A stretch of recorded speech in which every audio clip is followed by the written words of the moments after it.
नमस्कार, मैं सोनू ठाकुर अपने चैनल CST मंथन में आप लोगों का हार्दिक स्वागत करता हूं। अभी सबकी निगाहें जितने भी सहारा में इन्वेस्टर हैं, एजेंट हैं, सबकी निगाहें केवल 2 अप्रैल तक है। तो मैंने बहुत सारी चीज़ों को जोड़ा है, उनको एक दूसरे से कनेक्ट किया है। तो मुझे लग रहा है कि कुछ ना कुछ तो पॉजिटिव होगा। उसका कारण भी मैं बतला दूंगा इस वीडियो में। तो वीडियो पे लास्ट तक बने रहिएगा। और जो लोग चैनल में नए हैं वो प्लीज़ चैनल को सब्सक्राइब कर लीजिएगा, बेल आइकन को प्रेस कर लीजिएगा, क्योंकि सहारा से रिलेटेड सही और ऑथेंटिक जानकारी हमारे चैनल में आपको मिलती रहेगी। आइए अब सबसे पहले सुनते हैं सहारा की कुछ परेशानी, सहारा श्री सुब्रत राय की ज़बानी। है पुरानी वीडियो पर सुनिएगा जरूर। इस सेबी की सुब्रत रॉय जी जो लड़ाई है, ये आखिर है क्या और शुरू कहाँ से हुई? ये कुछ कई चीज मिल गया इसमें। 2005 से शुरू हुआ रिजर्व बैंक में, सेबी में कुछ नहीं था उस समय जी। रिजर्व बैंक में हम लोग आरएनबीसी बहुत अच्छा चल रहा था। इवन गवर्नर ने कहा था आरएनबीसी बहुत अच्छी चीज है, क्योंकि आरएनबीसी में फाइनेंशियल इंक्लूजन था। हम लोग गरीब लोग, मतलब बहुत अच्छा योजना था, बहुत अच्छी तरह चल रही थी। 2008 में लाके इन लोगों ने हमें बड़ा गलत तरीके से, एकदम फिल्मी तरीके से प्रोहिबिशन ऑर्डर डाल दिया। प्रोहिबिट ऑर्डर मतलब पूरे हिंदुस्तान में फैला, मतलब मीडिया में जाता है। और ये होता है जब तुरंत बंद करो सबका पेमेंट कर दो, ये होता है प्रोहिबिट ऑर्डर। हम गए हाईकोर्ट ने तुरंत हमको सपोर्ट किया और बल्कि एक स्ट्रिक्चर दे दिया आरबीआई को, ये गलत करे, हाई हैंडेडनेस आपका। ये भाग के नेक्स्ट डे सुप्रीम कोर्ट हमको सपोर्ट कर दिया। तो उनको प्रोहिबिटिव ऑर्डर विड्रॉ करना पड़ा और 7 साल में टाइम देना पड़ा। प्रोहिबिटिव ऑर्डर 1947 के बाद पहली बार विड्रॉ हुआ आरबीआई के हिस्ट्री में। अब उससे क्या हुआ, उस समय जो गवर्नर डिप्टी गवर्नर्स थे वो ये सोचे थे प्रोहिबिटिव ऑर्डर देने से करोड़ों जो डिपॉजिटर है they will run on the company और ये कंपनी हमेशा के लिए ध्वस्त हो जाए। तो इसका ये जो लोग आए, धरना हो, प्रदर्शन हो, आपके खिलाफ लोग बोले, ऐसा हुआ नहीं हिंदुस्तान भर में। तो इसके पीछे कोई तो होगा, किसी की तो मंशा होगी, या अगर जिन्हें अपना पैसा वापस चाहिए वो पैसे आए और मांगे। ये कौन है जो चाहता है कि ऐसा हो? वो कौन है? ये देश के वो राजा हैं, खुदा है, जो अपने कर्तव्य को नहीं जानते, केवल अपने हक को जानते हैं सरकारी तंत्र में बैठ के। क्या उन्हें आपकी वो बात बुरी लगी जो आप कहते थे कि एक विदेशी प्रधानमंत्री या विदेशी व्यक्ति हमारे देश का प्रधानमंत्री नहीं बन सकता? उस बात को नहीं, क्यों? कहीं आपको लगता है, कहीं आपके मन में ये शुरुआत तो उधर ही से हुई थी, मगर उसके बाद कुछ बात बदल गई और वहीं पर नहीं रह गई। लेकिन शुरुआत वही है, पॉइंट वही मानते हैं आप?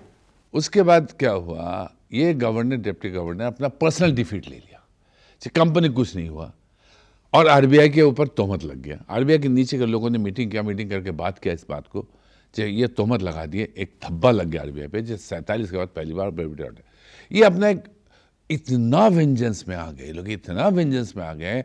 एक बार स्टेट बैंक ऑफ इंडिया में 500 करोड़ रुपये इन्वेस्ट कर रहे थे, तो एक थैंक्स लेटर आया था, जो एक होता है, हमारा रिग्रेट लेटर है जो आपके इन्वेस्टमेंट नहीं ले सकते। मैं परेशान, तो मैं अपने लड़के से, बड़ा बेटा था, हमने कहा जब भट्ट साहब से मिले, स्टेट बैंक का मामला था। भट्ट साहब बोले मैं कुछ नहीं कर सकता हूँ भाई, बाबा से बोलो। ये जो लेडी है श्यामला गोपीनाथ जो बोर्ड में हमारे, जैसे सुनी सहारा के इन्वेस्टमेंट कर नहीं ले सकते, इतना वेंजेंस था इन लोगों में। हमें हमारे सारे डायरेक्टर्स को फेंक दिए गए, जिसमें एक डिप्टी गवर्नर था, फॉर्मर डिप्टी गवर्नर आरबीआई का, उसको फेंक दिए। चेयरमैन था एक बैंक, उसको फेंक दिए। खैर 2 चार्टर्ड अकाउंट हमारे साथ चार्टर में फेंक दिए गए। हमारे बैंक कंट्रोल कर लिए लोग, पेमेंट लेट होने लगा, परेशान हो गए। Then I went to prime minister after 5 months। मैंने कहा सर आप जान रहे हो कि क्यों हो रहा है, आप क्या चाहते हो, मुझे क्या करना चाहिए, क्या मुझे सामने आना चाहिए, एकदम मैं शुरू करूं? तो क्या नहीं, अच्छे इंसान है वो, कहे जी नहीं आप, मैं बोल देता हूँ आरबीआई गवर्नर से। उन्होंने बोला उस समय राव साहब आ गए थे जी। तो उन्होंने गवर्नर से बोला 5, 7, 10 दिन में सब मामला, उन मामले कुछ बातें पॉजिटिव की तरफ इशारा कर रही हैं, इसमें कोई डाउट नहीं है, कोई संदेह नहीं है। मैं उन सभी बातों को आप लोगों को बतला देता हूं। सबसे पहला था कि माननीय सुप्रीम कोर्ट द्वारा कुछ PIL जो लगे हुए थे उसमें स्टे दे देना। दूसरी बात ये थी कि सहारा सेबी केस में किसी भी केस को अटैच नहीं करना, अगर वो सुनवाई चाह रहे थे तो उसको अलग बेंच में देना। तीसरी बात है कि सहारा प्रबंधन द्वारा 3 नाम जो मैंने लेटर आपको पहले भी दिखाया था, वो नाम को हाईलाइट करना कि ये लोग भी सहारा प्रबंधन के साथ मिल करके काम करेंगे।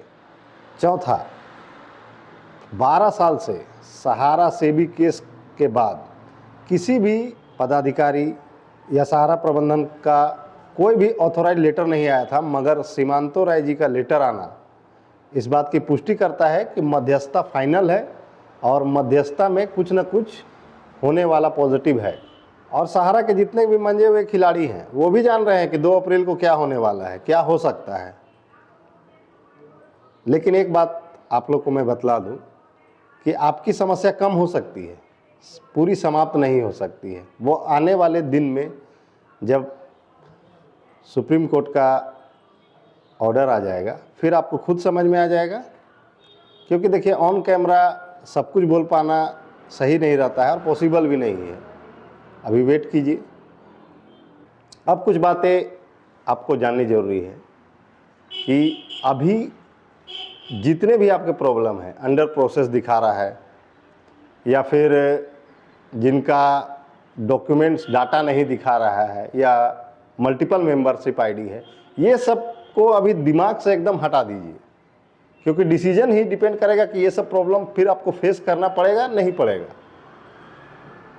क्योंकि माननीय सुप्रीम कोर्ट में ही इसका सॉल्यूशन होना है। अगर ये सब प्रॉब्लम खत्म हो जाए तो पेमेंट का रास्ता बहुत साफ हो जाएगा। 2012 से पहले सहारा में जिन लोगों ने पैसा रखा था, कितने लोगों को गलत पेमेंट हो गया या कितने लोगों को पैसा नहीं मिला था? पूरे हिंदुस्तान में एक आदमी भी खड़ा होकर नहीं बोल सकता है कि मुझे पैसा नहीं मिला था, मैं सहारा ऑफिस गया था और मुझे पैसा नहीं मिला था। अब कन्वर्जन है चाहे री इन्वेस्ट है, वो आपका पर्सनल मैटर है, आपने साइन किया तभी हुआ। लेकिन जब भुगतान हो रहा था तो भुगतान बखूबी हो रहा था। और मेरे हिसाब से सहारा को ये पावर, ये अथॉरिटी दे देनी चाहिए पेमेंट के लिए। क्योंकि इतने दिन हो गए, पहले सेबी ने पेमेंट करना शुरू किया तो भी कहाँ ज़्यादा पेमेंट हो पाया। 135-38 करोड़ 140 करोड़ के लगभग पेमेंट हुई। फिर सहकारिता मंत्रालय ने पेमेंट किया, 2 साल में कितना हो पाया? 2500 करोड़ 2600 करोड़। पेमेंट कितना है? तो 2 लाख 3 लाख करोड़ है। और जबकि इतने लोगों ने ऑनलाइन पोर्टल पे आवेदन कर दिया है, फिर भी पेमेंट नहीं हो पा रहा है और पेमेंट पॉसिबल भी नहीं है। अगर सहारा इंडिया से पेमेंट हो तो मुझे लगता है कि 3-4 महीने में इससे ज़्यादा पेमेंट हो जाएगा। जो 25,000-30,000 करोड़ सेबी के पास पड़ा हुआ है, केवल सुप्रीम कोर्ट से ही रिक्वेस्ट है कि 2 तारीख के डिसीजन में सर ऐसा सॉल्यूशन निकालिए कि सहारा के जितने भी वर्कर हैं, जो लोग आज बेरोजगार हो गए हैं, उन लोगों को रोजगार मिल जाए और उन लोगों का पैसा जो जमा है सहारा में वो अच्छी तरीके से भुगतान हो जाए, बिना किसी समस्या के, बिना किसी परेशानी के। लोगों ने लगभग आधी उम्र की कमाई, जितना उन लोगों ने काम किया है, वो सारा पैसा सहारा में रख दिया है और तमाम लोगों की निगाहें केवल 2 अप्रैल पर टिकी हुई हैं। बहुत से लोगों का पैसा सरकारी रेगुलेटरों के पास है, बहुत सी कंपनियों का, लेकिन किसी का पेमेंट नहीं हो पाया। अगर 2 तारीख की डिसीजन में आप लोगों के हित में कुछ हो जाता है तो समझिए कि आपने इतिहास लिख दिया है। आप पहले कंपनी बन जाओगे जिसका पैसा वापस होगा और अगर आपके पक्ष में नहीं आया तो इतिहास बन जाओगे। मैंने जितनी बातें बताई वो मुझे नहीं लगता है कि कहीं से भी कोई गलत है। इसलिए वीडियो को प्लीज़ दूसरे लोगों तक, आपके पास जो भी माध्यम हो, ज़रूर पहुंचाइएगा। वीडियो को जितना ज़्यादा शेयर कीजिएगा, सोशल नेटवर्क पे जितना ज़्यादा सहारा का मैटर भी चलेगा, डिसीजन आपके पक्ष में होगा। और सोशल मीडिया की ताकत को आप नहीं जानते हो तो मैं बतला दूं, आज मोनालिसा घर घर पहुंच गई है कैसे? केवल सोशल मीडिया से, जो कुंभ में गई थी। और आपका मैटर पहुंच नहीं पा रहा है, दिक्कत ये है। इसलिए काइंडली प्लीज़, बहुत रिक्वेस्ट के साथ मैं कह रहा हूं कि आप लोग वीडियो को बहुत ज़्यादा लोगों तक पहुंचा दीजिए। और अभी मैं बहुत नम्रतापूर्वक एक बात बोलना चाहता हूं कि जितने भी सहारा के विरोधी हैं या उनके सपोर्टर हैं, प्लीज़ अभी इस मैटर को हटा दीजिए।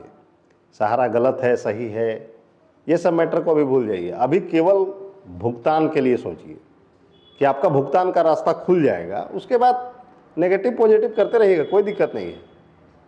लेकिन जो इन्वेस्टर आज परेशानी में चल रहे हैं उन लोगों को कम से कम समाधान हो जाए, बस इतना ही मेरा कहना है। आपको अच्छा लगे आप काम कीजिए, अगर एनआई का कोई रास्ता खुल जाता है तो आपको अच्छा लगे काम कीजिए, नहीं लगता है मत कीजिए, कोई दिक्कत नहीं है। लेकिन जो भुगतान के लिए प्रयास कर रहे हैं उनके रास्ते पर प्लीज़ बाधा न डालिए। आप अपने हिसाब से जो करना चाहते हैं कीजिए, उसके लिए कोई से कोई प्रॉब्लम नहीं है, ना कोई मेरा विरोध है। लेकिन डिसीजन तो आने दीजिए, डिसीजन के बाद देखा जाएगा क्या हो सकता है, क्या होने वाला है, ये सबको समझ लिया जाएगा। उसके बाद फिर हम लोग ढूंढेंगे वो रास्ता कि अगर ऐसे नहीं तो ऐसे सॉल्यूशन हो। चलिए अब नेक्स्ट वीडियो पे फिर मिलते हैं। धन्यवाद। जय हिंद।